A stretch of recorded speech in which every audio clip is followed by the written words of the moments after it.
Yegana bir meyxanaçı olub ki, onu meyxanada heç kim bağlaya bilməyib.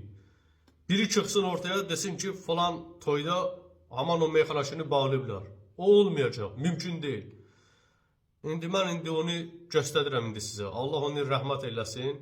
Öz əl işimlə onu sizə təqdim edirəm. Belə işlər. Nəysə, başlayaq. Meyxananın lezzeti sən dadlısan, özünə görə meyxana ustadısan. Sən də hər müsəlman övladısan, adicə kafir səni məhv eyləyir, adicə kafir səni məhv eyləyir. Ay soyulmuşsan tər səni məhv eyləyir, sənin dilin ayrılmayır yalandan, beynini də çıxardıram dumandan. Bir sadıq da əzlər